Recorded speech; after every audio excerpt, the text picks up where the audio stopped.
Hello everyone. In this video today we will discuss about how to transition from academia to industry. So this is a question that I have been asked many times recently since I made this transition myself. So I was from a PhD postdoc background and then I moved to and now I'm working as a senior data scientist. So how did I make this transition?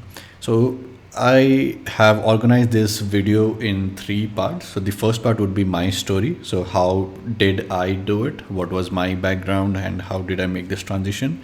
The second part would be for people who are already doing their research in a field where there is a high industry demand. So what should their approach be? And the third part would be for people who are currently doing research in a field which does not have a direct industry demand, does not have a very high industry demand. So what could their approach be? So let's start with the first part. So what was my approach? What was my story? So I did my bachelor's and master's in biotechnology and biochemical engineering from IIT Kharagpur. So I had a decent programming experience, so not very good, not that bad. So when I got into IIT, my programming was very good. But then over the next 2-3 years, I didn't focus so much on programming. So I was mainly just focusing on the molecular biology, cellular biology, so all the biotechnology subjects. So my programming expertise, so to say, was on a decline, and only towards the later part of my undergrad, so towards the final years, then I decided to take more computational subjects, so computational neuroscience, computational phylogenetics, and so on. And then I slowly tried to improve my programming again. So getting out from the college, I think I had a decent programming experience, not that great, but not like completely bad as well. So then next I decided to do my PhD in neuroscience from the Max Planck Institute. It was called Max Planck Institute of Neurobiology, Munich. Now it's known as Max Planck Institute for Biological Intelligence. So when I was doing my PhD, it was in basic fundamental neuroscience. So how do neurons work? So how does a neural circuit work? So we were recording in Drosophila, fruit flies, doing different kinds of experiments and trying to identify how a certain computation is performed in their neural circuit. So while doing this research, then I slowly also parallelly my programming also started to improve, because in order to do these experiments you had to program like the stimulus that you show in front of the fly. So you had to write that program in Python, and then the data that you got, so if you have to analyze that, then all of those things, all the analysis had to be done in Python. You have to create some kind of plots or like what your results are. You have to do some statistical testing and everything. So then I was using Python quite intensively during that time, and during that time is when I decided, and when I also got introduced to the field of machine learning, AI, and it was also sort of taking boom during that time. And I decided, okay, like I think after my PhD, I would like to go into that field. So what I did was, during my PhD, along with the experiments that I'm doing, along with my research that I was doing, then on the side, I also started to take a lot of courses online. So for example, started with Andrew NJ course on Coursera. So deep learning specialization, machine learning specialization. So did these things. Then also did, for example, Professor Gilbert Strang linear algebra course from YouTube. So did a lot of these courses online, so that I have a good understanding of what the actual field is, what's going on in the field. And that helped me create a very good and a strong understanding of what's going on in this field. And then after my PhD, so I had decided that I want to transition to industry, but in Germany it was a bit difficult, like with the language and all of these things. So I decided that I will do a postdoc. I'll apply for a postdoc in the US in this field, where I can apply machine learning and AI more directly in my research. So then I joined UCLA, where I was working on applied AI and machine learning. So we are using AI and machine learning to build brain machine interfaces for paralyzed people. So there I used AI and machine learning more intensively to analyze the neural data that we are getting and then build like a brain computer interface. And so I think after this, what happened was that, so I had the knowledge of the field of what's going on, and also with these different projects, then I could show what like where I have applied all the things that I learned in AI and machine learning. So based on this, then I applied for a position of a senior data scientist at Philips, and then I got into it. So one thing I would suggest is that, so when I was applying, so this I was applying, so I was in US, but then I was applying for position in India, because in US the visa that I was in was an academic visa, J1 visa. So in that you can only have academic positions. So in order to transition to industry, like the from the visa wise, it was quite difficult. So I decided to come back to India and apply here. So when I was applying to positions here, so if I just apply directly in the company portal and expect the HR to understand the CV, then that was not happening. So the HR was quite confused, like what kind of CV is this? Like he first went to do PhD in Germany, then you are doing postdoc in US, and then now you want to come back. So the HR didn't quite understand. So the approach that I had followed was that I was directly trying to connect with people on LinkedIn. So the companies that I identified, or the area that I identified that I wanted to apply to, so I went to those company, like the people that are working there who are like on a senior level, mid senior level, and then just directly connecting with them on LinkedIn. So once you connect with actual people, actual technical people on LinkedIn, and they were seeing my CV, then they would get interested.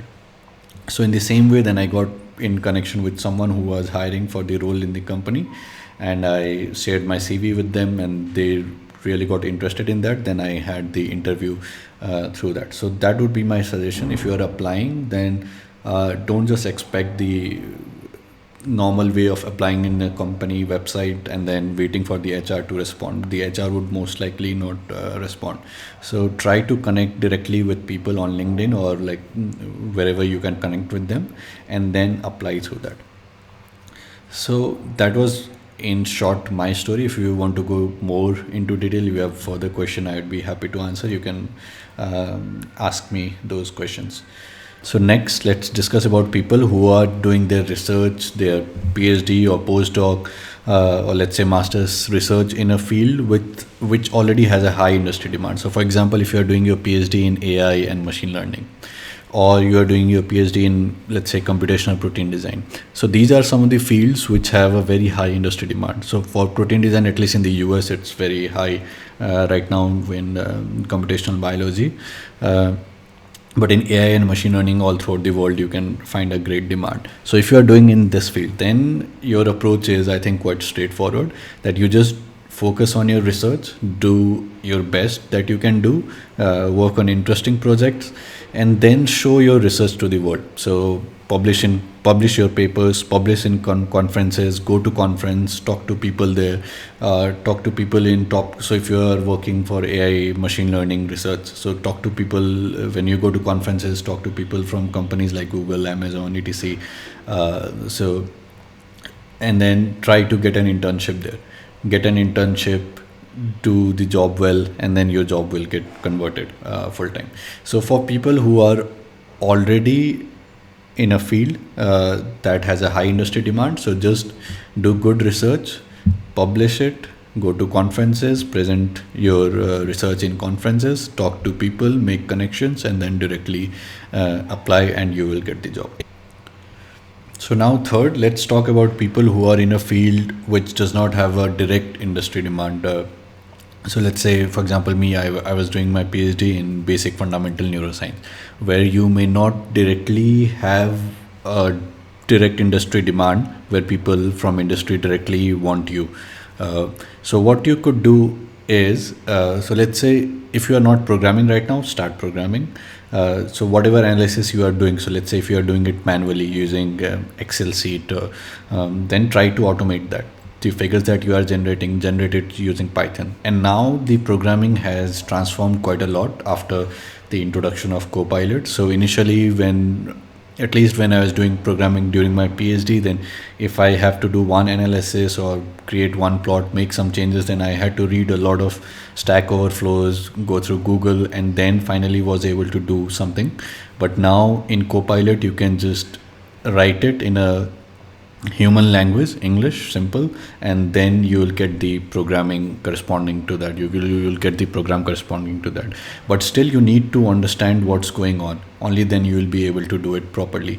So build a fundamental understanding. Use Copilot, and start to try to automate things. Try to automate your analysis. Try to do it using programming. So, and then as I said, what I did, so for example, I did like the NDU deep learning specialization, machine learning specialization. So take those courses where you fundamentally understand the field, the concepts, what actually is happening if you want to become a data scientist, let's say. uh, and then show your projects, how have you used those concepts in your projects. So when you are making your CV, so don't my suggestion would be to not go into like complete technical detail of your exact research, but write it in a way so that a general person, so someone from industry, let's say if they are reading, so they may not be interested in the exact research that you did, but they may be interested in how did you do that research. So what are the techniques that you used, or what's the concept that you, so if you are able to convey that, then you will have a strong chance. And also, so when you are doing all of these things, then yeah, try to connect with people. And when you are applying, so as I did, my suggestion would again be to apply through people. So connect to people on LinkedIn, on the industry that you have identified. So try to connect with people there and try to talk to them. So the CV, kind of CV that we have, so the people in industry will only understand if they come from a technical background. If it directly goes to the HR, then it will be difficult. So this will be my suggestion. So to summarize, so transitioning from academia to industry is difficult but not impossible. You can do it. And most of these skills that we generate, that we develop during our time in academia, uh, it's quite good. So all of these, like thinking, doing research, presentation, and so on, so all of this will help in industry. So only the problem is like getting the first chance. Like how do you convince people that okay, you have got the skill or the temperament to survive or to flourish in the industry. So that you have to somehow express that in your CV. So whenever you are making CV, do it in a simple language. Don't go too deep into your own research. Like understand, like explain that, but the focus should be like how did you use the techniques from, let's say, data science or machine learning, AI, in doing your particular research, and how can they be helpful in the industry role that you are applying for. And yeah, make connections, talk to people, and apply, and you should have it. So yeah, so if you have any questions, please write it down and I'll try to answer them. Thank you.